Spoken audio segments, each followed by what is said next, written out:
The bottle sitting in your refrigerator door right now is lying to you. Not about what it contains. The ingredients list is accurate enough. The lie is older than that. It is the lie of origin. The story printed on every label, sold in every diner, assumed by almost every person who has ever dragged a fry through that red slick, is a story that began not in a tomato field, not in an American kitchen, not even on the same continent where ketchup eventually became a fixture of national identity. It began in the fish markets of southeastern China, roughly 1,000 years before the first tomato plant ever crossed the Atlantic. That single fact, and the 2-century chain of transformations that eventually connected a fermented fish brine to a Heinz bottle, is what most food history content never gets to. Not because the story is obscure, because the story, told honestly, dismantles something people would rather keep intact. The idea that American food culture invented things rather than absorbed them, digested them, and then forgot the original organism. This video takes a position on that. The position is this: ketchup is the most successful act of culinary erasure in modern food history. What was absorbed was extraordinary, what was forgotten was intentional, and the bottle you think you know has been hiding the original for 300 years. In the coastal provinces of Fujian, in the dialect spoken by the fishing communities that traded across the South China Sea, there was a word, kê-tsiap, that described something specific. Not a condiment in the modern sense, not something sweet, a liquid extracted from fermented fish. Dark, intensely savory, built on the same biological process that produces aged cheese and cured meat, the controlled breakdown of protein by salt and thyme. The sauce traveled the way all trade goods travel, with the people moving them. Chinese merchants carried it into the ports of Indonesia, Malaysia, Vietnam, and the Philippines. It changed slightly with each stop, sometimes fish, sometimes shellfish, sometimes the brine of pickled vegetables, but the core remained: fermentation, salt, depth, preservation.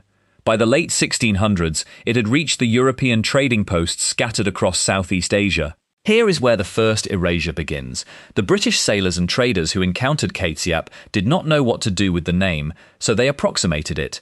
Ketchup, catsup, ketchup.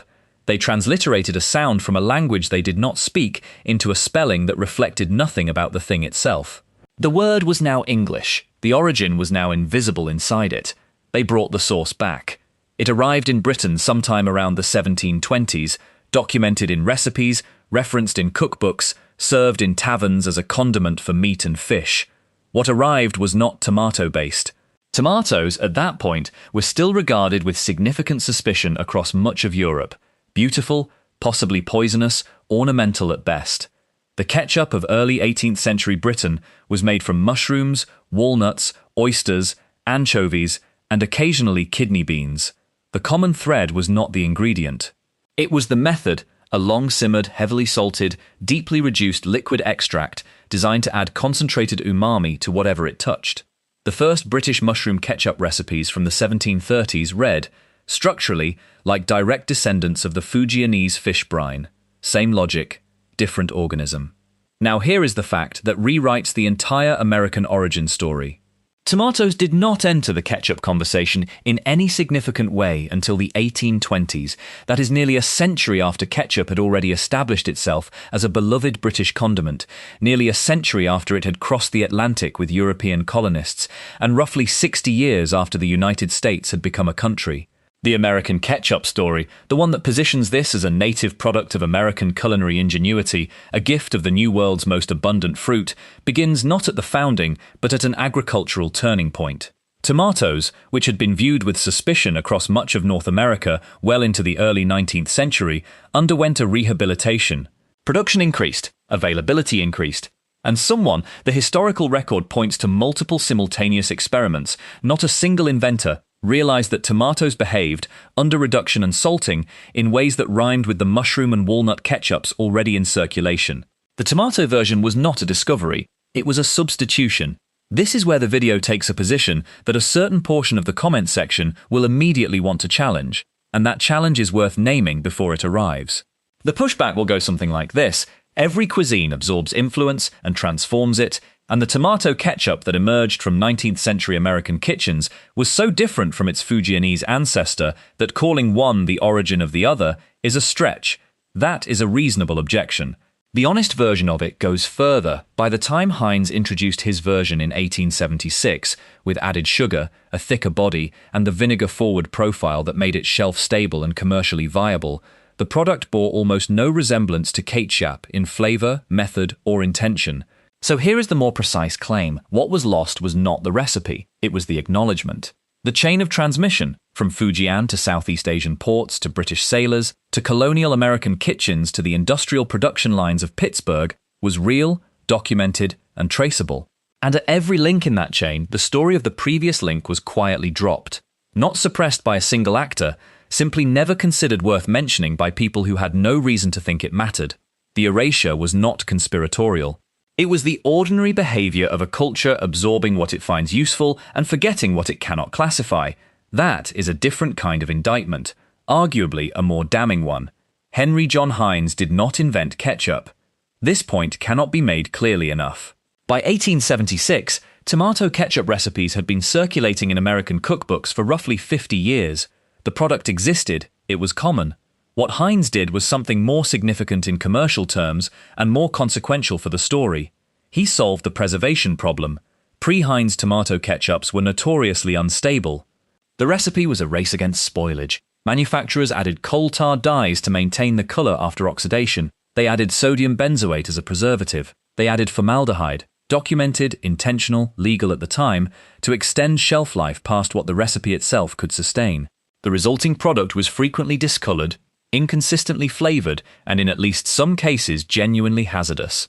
Heinz's response was not chemistry. It was agriculture and proportion. He increased the ratio of tomatoes to everything else, which raised the natural acidity. He increased the vinegar content, which reinforced it. He increased the sugar, which balanced the sharpness and simultaneously acted as a secondary preservative. He eliminated the adulterants. The resulting formula was shelf-stable through its own chemistry. No additives required. He then invited government inspectors to tour his factories at a moment when his competitors were lobbying against food safety legislation, correctly calculating that transparency was a competitive advantage in an industry that had been poisoning people for decades. The iconic bottle with the narrow neck, which everyone now calls inconvenient and which generated an entire subculture of techniques for getting the sauce out, was a deliberate design choice. The narrow neck slowed oxidation after opening. It was a preservation mechanism, not an aesthetic one.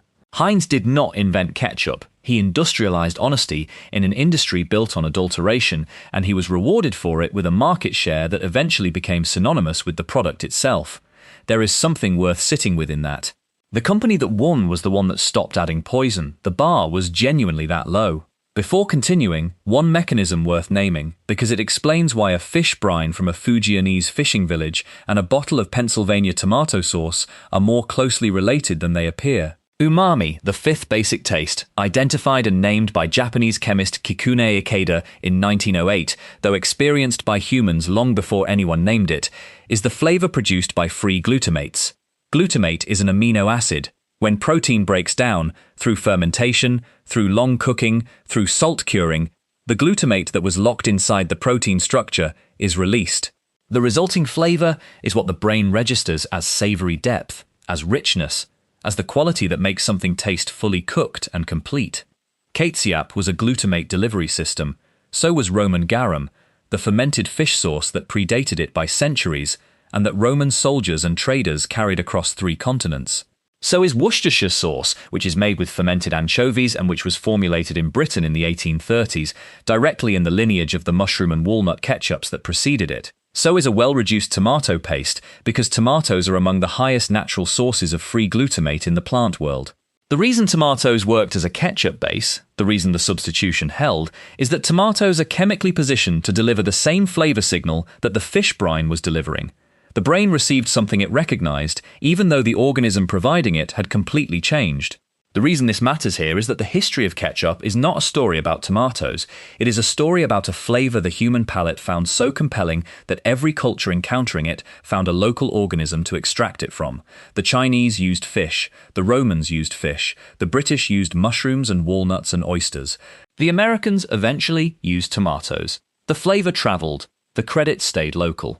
There is a chapter of ketchup history that sits in government archives and almost never makes it into popular food writing, possibly because it requires taking a side in an argument that was settled more than a century ago and yet somehow still feels live. In the first decade of the 20th century, Harvey Washington Wiley, chief chemist of the United States Department of Agriculture and the primary author of what became the Pure Food and Drug Act of 1906, turned his attention to ketchup, specifically to sodium benzoate, which most ketchup manufacturers other than Heinz were still using as a preservative. Wiley believed sodium benzoate was harmful. He ran a series of experiments, later known as the Poison Squad, a group of volunteers who ate meals prepared with measured doses of various preservatives, and concluded that benzoate caused digestive disruption and health decline in regular consumers. His opponents, including a significant portion of the food manufacturing industry and several scientists whose funding sources were not disclosed in their published work, disputed his findings vigorously. The fight went to a referee board appointed by President Theodore Roosevelt. The board sided against Wiley. Sodium benzoate was ruled safe. Wiley never accepted the ruling and spent the remainder of his career arguing that the decision had been commercially motivated. The modern consensus on sodium benzoate is complicated. It is generally recognized as safe at low doses. There is ongoing research into its interaction with artificial colors in children, a combination that the European Food Safety Authority found concerning enough to require warning labels on products containing both. Whether Wiley was right in his specifics is genuinely debated. What is not debated is the structure of the fight, a government scientist arguing for consumer protection, an industry lobbying against it, a political decision dressed in scientific language. That structure, not the chemistry, is what the ketchup regulatory war actually documented. And it documented it in 1906. The choreography has not changed. While American ketchup was consolidating around the Heinz profile, sweet, acidic, tomato-forward, intensely red, the rest of the world's relationship with fermented and reduced condiment sauces was developing along entirely different lines. In Britain, HP sauce, a thick brown sauce with a base of tamarind and malt vinegar, became the dominant condiment. It was named for the Houses of Parliament. It is chemically and historically closer to the original kê-tsiap tradition than American tomato ketchup is, which is a fact that receives almost no attention in popular food culture. In Southeast Asia, fish sauce never needed to be replaced by anything. It remained exactly what it had always been, a fermented liquid extracted from salted fish, dark, pungent, irreplaceable in the cuisines that had been using it for centuries before a British sailor carried a transliteration of its name back to London. In Japan, tonkatsu sauce, thick, sweet, built on a base of vegetables and fruit, with a profile that overlaps significantly with Worcestershire, emerged as the dominant condiment for fried foods. In Korea, gochujang occupies a similar structural position, a fermented paste with deep umami, complex heat, and a flavor profile that rewards patience and punishes shortcuts. The global condiment landscape, viewed from altitude, looks like this. Every food culture developed a version of the same solution to the same problem. The problem is that cooked protein, without intervention, tastes flat. The solution is fermentation, reduction, and time. The variations are cultural. The underlying logic is universal. American tomato ketchup did not solve that problem better than the other solutions. It solved it in a way that was compatible with industrial production, long-distance transport, and a food culture increasingly organized around speed and standardization. It won not because it was superior, but because it was scalable. Here is the number that reframes the entire story. The global ketchup market, defined as tomato-based ketchup in the American Heinz tradition, generates roughly $23 billion annually.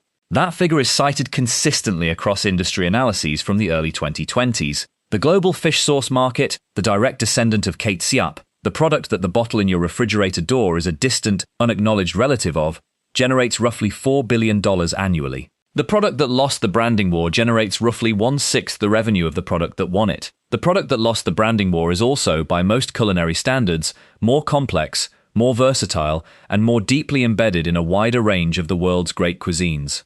It is used in Vietnamese pho, in Thai pad sieo, in Filipino adobo, in countless preparations across South and Southeast Asia, in the Worcestershire sauce that goes into a Bloody Mary, in the Caesar dressing on the table at restaurants that consider themselves sophisticated. It is everywhere. It is foundational. And it never got the bottle with the narrow neck and the global advertising budget. The condiment that remembers where it came from is used in more of the world's most celebrated dishes than the one that forgot. Subscribe to this channel if you want history told at the level where the numbers do the talking, not the ones that get printed on the label, but the ones that explain why the label says what it says. That is what we do here, and there are viewers who have been watching this channel for 2 years specifically because the sanitized version stopped being enough for them. There is something mildly uncomfortable that comes with understanding the ketchup story fully. Every time you reach for the bottle, you are reaching for the endpoint of a 300-year chain of transformation, cultural absorption, industrial optimization, and deliberate simplification. That chain began with fishing communities in southeastern China who developed a preservation technology so effective that some version of it is now used in virtually every cuisine on Earth. Their names are not on the label. Their language survives only as a transliterated approximation that no longer resembles the word it came from. That is not a reason to feel guilty about ketchup. It is a reason to be honest about what food history actually is, the story of who had the infrastructure to make things scalable and what got left behind in the process. The thing you cannot unknow now is that the most American condiment in existence is American only in the sense that America was the place where the final transformation happened to occur. The flavor logic, the glutamate delivery, the fermentation principle, the deep savory reduction predates the country by 1,000 years. What that costs is the comfortable story. The comfortable story was easier to reach for than the bottle. The question this video has no clean answer to is this: if the full chain of transmission had been acknowledged at any point, if British cookbooks had noted the Chinese origin, if American manufacturers had understood the Southeast Asian lineage, if Heinz had marketed the history instead of burying it under a Pennsylvania origin story, would any of it have been commercially viable? Would a product sold as the distant American descendant of a 1,000-year-old Chinese fish brine have generated $23 billion annually? That question sits without a clean answer because it requires imagining a different version of commercial culture, a different relationship between consumers and origin stories, and a different calculus around what authenticity is worth in the market. It is possible the erasure was not just convenient, it is possible it was necessary for the product to succeed on the terms that made it successful. That does not make it less of an erasure, it makes the story considerably more uncomfortable. The next time you see that bottle, the narrow neck, the familiar label, the red that is now so standardized it has its own Pantone code, you will know something that was not on the label.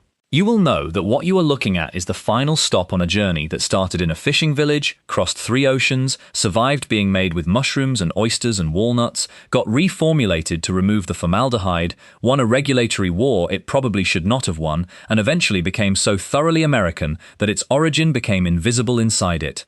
The bottle did not hide that history on purpose. History just tends to go wherever the infrastructure takes it, and forget everything it passed through to get there. If there's a person in your life who thinks they know where ketchup comes from, send this to them. The look on their face when they get to the fish sauce part is worth it. The next video goes further, the condiment that should have won the American market in the 19th century, and the specific commercial decision that eliminated it. If the ketchup story made you uncomfortable, that one is worse. One question before you go, and I want the specific answer, not the general one. What is the food in your life that you assumed was native to your culture that you now suspect has a longer, stranger origin story than anyone told you? Drop it in the comments. Some of those answers are going to become future videos on this channel.